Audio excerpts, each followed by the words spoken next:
우리는 다 실수를 많이 저지릅니다. 누구든지 말에 실수가 없는 사람은 온몸을 다스릴 수 있는 온전한 사람입니다.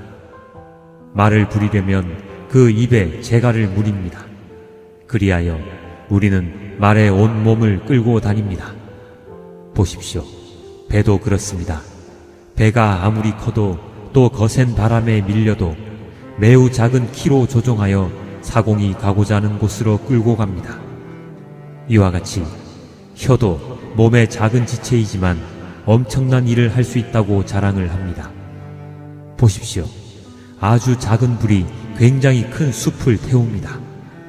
그런데 혀는 불이요, 혀는 불의의 세계입니다. 혀는 우리 몸의 한 지체이지만 온 몸을 더럽히며 인생의 수레바퀴에 불을 지르고 결국에는 혀도 게헨나의 불에 타버립니다. 들짐승과 새와 기는 짐승과 바다의 생물들은 어떤 종류든지 모두 사람이 길들이고 있으며 길들여 놓았습니다. 그러나 사람의 혀를 길들일 수 있는 사람은 아무도 없습니다. 혀는 걷잡을 수 없는 악이며 죽음에 이르게 하는 독으로 가득 차 있습니다. 우리는 이 혀로 주님이신 아버지를 찬양하기도 하고 또 이 혀로 하나님의 형상대로 지음을 받은 사람들을 저주하기도 합니다.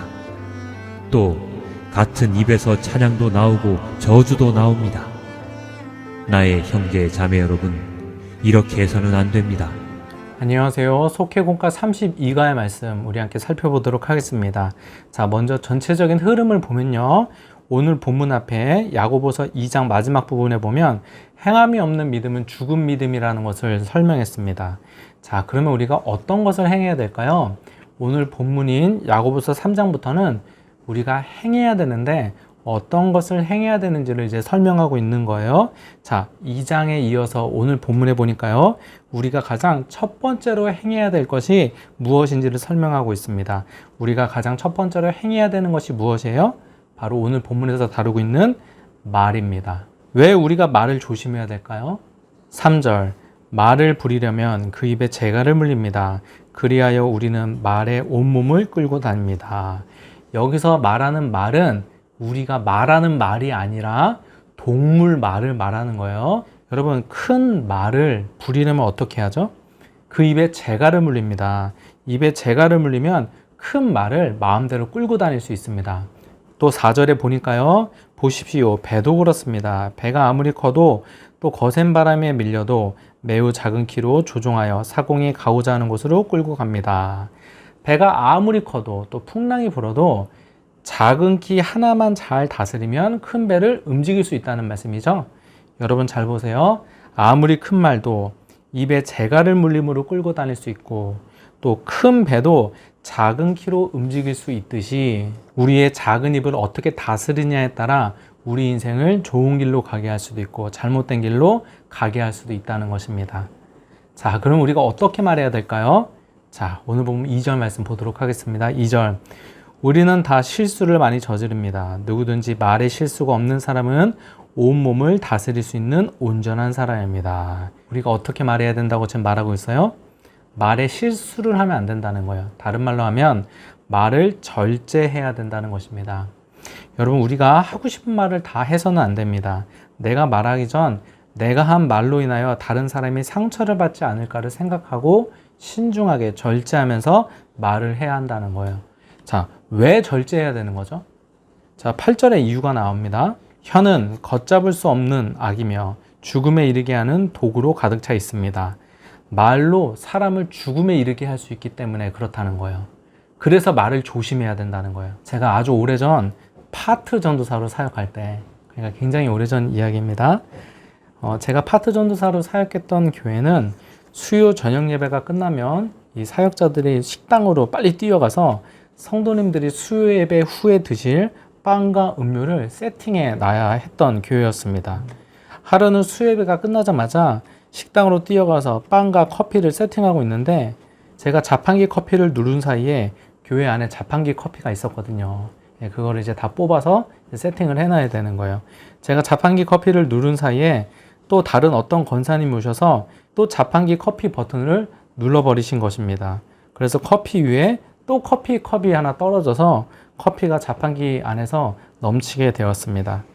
그 모습을 본 그때 담임 목사님이 저에게 너는 하는 일마다 왜 그러냐 라고 말씀하시면서 혼을 내시는데 저에게 그 말이 굉장히 큰 상처가 되었습니다. 수예배가 끝나고 집에 오며 실수를 한 저의 모습이 너무나 한심하게 느껴졌습니다. 심지어 집에 가며 잠시 사역을 쉬어야겠다는 생각까지 하게 되었습니다. 여러분 한번 생각을 해보세요. 하나님의 일을 위해 주의 종이 되겠다고 사역하던 신학생이 말 한마디에 낙심해서 사역을 잠시 쉴 생각까지 하게 되었던 것입니다. 여러분 우리가 쉽게 내뱉는 말이 다른 사람에게 큰 상처가 될 수 있습니다. 여러분 믿음이 성숙한 사람은 말할 때 다른 사람을 배려할 수 있어야 합니다. 내가 한 말로 인하여 다른 사람이 상처를 받지 않을까를 생각해야 되는 거예요. 제가 모교에 있을 때 말을 참 거칠게 하는 어떤 여자 권사님이 계셨습니다. 그분은 공개적인 자리에서 누군가의 잘못을 지적하곤 하셨습니다. 언제나 다른 사람의 잘못을 공개적으로 지적한 후 그분이 하는 말씀이 있었어요. 내가 틀린 말 했어? 라고 말씀하셨어요. 여러분 맞습니다. 언제나 그분이 틀린 말 하지 않았어요. 그분이 하는 말이 맞습니다. 그런데 여러분 틀린 말이에요. 우리는 말할 때 그 말의 내용이 옳으냐 그르냐보다 더 중요하게 생각하는 것이 있는데 그 말로 인하여 누가 상처를 받지 않을까를 생각해야 되는 것입니다. 여러분 내가 하는 말이 아무리 옳아도요 누군가가 내 말로 인하여 상처받고 시험에 든다. 그러면 잘못된 것입니다. 여러분 말을 절제하시기 바랍니다. 아무리 옳은 말이라도 누군가 상처를 받는다면 여러분 중단하셔야 되는 점이 있습니다. 우리는 사람에게 상처를 주는 말이 아닌 살리는 말을 해야 되는 것입니다. 여러분 말에 실수가 없는 사람이 되어서 여러분 야고보서 2장 마지막 말씀처럼 말로만 믿지 마시고 행함으로 믿는 여러분 되시기를 주님의 이름으로 부탁드립니다. 우리 나눔 질문 드릴게요. 첫 번째 나눔 질문은 누군가의 말로 인하여 상처를 받았던 경험이 있다면 한번 나눠보시기 바랍니다. 두 번째 나눔 질문은요. 누군가의 말로 인하여 내가 상처를 받은 적도 있지만 반대로 나의 말로 인하여 누군가가 상처를 받았던 적도 있을 거예요. 나의 말로 인하여 누군가 상처를 받은 사람이 있었는가를 한번 여러분 돌이켜 보시기 바랍니다. 여러분 말을 잘 절제하고 말에 실수가 없어서 온전한 믿음의 사람으로 성장하시는 여러분 되시기를 주님의 이름으로 부탁드립니다. 감사합니다.